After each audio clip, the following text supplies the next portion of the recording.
Frères et frères dans le Christ, paix, joie, grâce, amour à chacun, à chacune de vous, de la part de Dieu notre Père et au nom de notre Seigneur Jésus-Christ, en ce mardi de la 4e semaine du temps de Carême. Il arrive à chacun, à chacune de nous de faire l'expérience d'être entouré de personnes. Je pense que nous avons fait toute cette expérience, mais de se sentir seul. On est entouré des gens, on est au milieu des personnes, mais on se sent seul. On est en train de dire, comme dirait le paralytique de cette parabole, je n'ai personne. Je n'ai personne pour me pousser dans l'eau. Je n'ai personne qui prenne soin, qui m'aide et qui puisse m'aider à rejoindre ce qui va m'aider à guérir, à m'en sortir. Je n'ai personne. On fait l'expérience de la solitude, d'être au milieu des gens, d'être entouré d'amis, d'avoir des amis, mais en fait on a l'impression qu'il n'y a personne qui prenne soin de nous, ou qu'il n'y a personne qui s'occupe de nous, dont notre sort s'intéresse à notre sort. C'est en fait ce qui frappe dans cet évangile où Jésus rencontre cet homme et lui dit « Veux-tu être sauvé ?» On s'attendrait à ce que normalement il réponde oui ou non, mais la réponse qu'il donne est celle selon laquelle je n'ai personne, Seigneur, pour me pousser dans la piscine et pour que je puisse aussi guérir, pour que quand la piscine est en train, quand l'eau est en train de bouillir. Et il ne se rend pas compte, il a même dit que c'est comme si la chose la plus importante, c'est cette solitude-là. C'est d'abord ça la chose la plus importante. Elle est criante, le fait qu'il n'ait personne. Et il arrive un moment vraiment, comme je disais, où nous devons faire, parfois nous devons nous rappeler de ça, chacun de nous se rappelle un moment où il a vécu un moment de solitude, il n'y avait personne.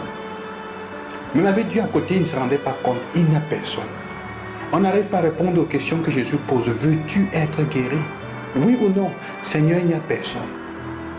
On ne le voit même pas, mais lui, il est là. Jésus prend soin de lui, il veut prendre soin de lui, mais il ne se rend pas compte de ça. Il ne se rend pas compte de cela. Mais, comment dire, il s'agit parfois de se rendre compte de comment les choses les plus importantes sont les relations que nous avons. On peut avoir plein de choses, beaucoup d'argent, mais on va toujours souffrir du fait qu'il n'y ait personne. Paradoxalement, c'est pour ça que parfois on se sert de l'argent pour vouloir acquérir les amitiés, pour pouvoir gagner les personnes à nous, pour pouvoir nous lier les personnes à nous. C'est parce qu'en fait, le soir, quand on rentre chez soi, on se rend compte, je n'ai personne. Il y a qui dans ta vie? Qui est dans votre vie? Quand vous regardez dans vos relations, quelles sont les personnes sur lesquelles vous pouvez vraiment compter? Première chose. Deuxièmement, est-ce que quand les gens regardent autour d'elles et vous voient, elles peuvent compter sur vous pour les aider, pour les accompagner, pour être avec elles? Cette évangile nous fait comprendre que la vie spirituelle est vraiment l'expérience de se sentir prise à cœur par quelqu'un. Et dans le cas pas Jésus, qui a besoin, qui veut nous guérir, qui veut que nous guérissions.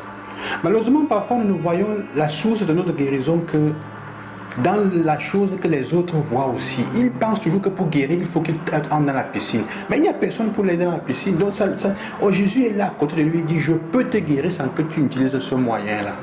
Je peux te guérir sans passer par ce moyen. Il y a des gens qui, dans leur vie, ne voient qu'une seule façon d'atteindre le bonheur.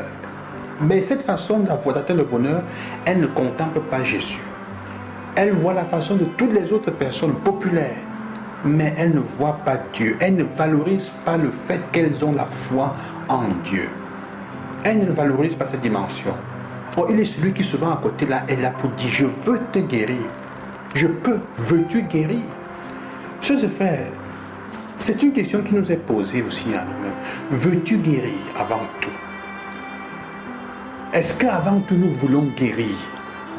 Parfois nous ne voyons que l'absence des autres dans notre vie, mais est-ce que tu veux d'abord guérir?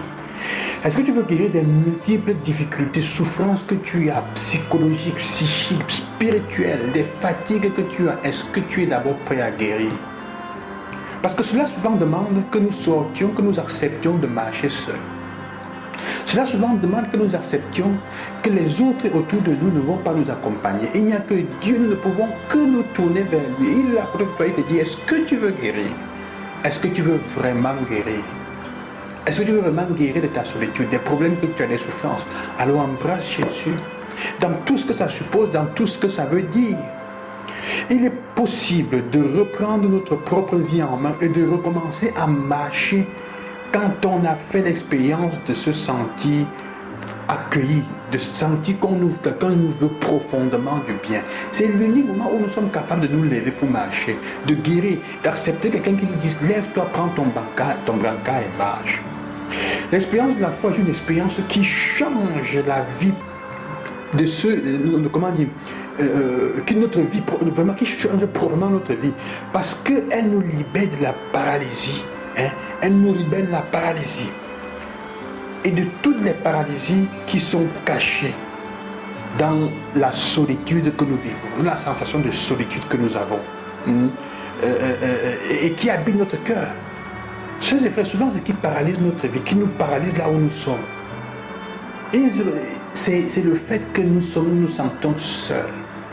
On n'arrive même pas à avancer dans la vie. On n'arrive pas à choisir les bonnes choses. On se sent seul, on est donc paralysé. Alors à ce moment, il n'y a qu'une seule source souvent, c'est nous tourner vers le Seigneur. C'est nous vers le Seigneur. C'est pour ça que dans ce sens, apprendre à prier peut nous sauver la vie, littéralement. C'est ça que Jésus dit à la fin à cet homme, va et ne pêche plus. Parce que si tu pêches, si tu continues, tu pêches, tu vas mourir, ta situation sera pire. Le péché conduit à la mort physique et relationnelle. Physique et relationnelle. Le péché nous isole complètement des personnes que nous aimons ou qui pourraient nous aimer et même de Dieu. Parfois dans la vie, chers frères, quand nous sommes seuls, peut-être c'est parce que notre attitude, notre comportement, notre péché, le type de personnes que nous sommes éloigne les autres de nous. Les gens ne se mettent pas de nous toujours parce qu'ils ne nous aiment pas. Parfois c'est parce que nous-mêmes, avec notre attitude, nous les rejetons. Nous les jetons loin. Je me suis rendu compte que les personnes qui sont pures, qui sont humbles, qui sont bonnes, attirent. Le bien comme le mauvais, elles attirent. Si vous n'avez pas d'amis, il faut vous poser des questions à vous-même. Si vous êtes seul, je n'ai personne, posez-vous les questions de savoir, est-ce que ce n'est pas peut-être moi qui repousse les autres? Je vous souhaite vraiment de regarder votre vie dans ce sens-là et de vous rendre compte qu'il y a toujours Dieu à côté de vous. Apprendre à prier pour être libéré. Avec la question finale, veux-tu être guéri? Je vous bénis au nom du Seigneur. À demain. Loué soit Jésus-Christ.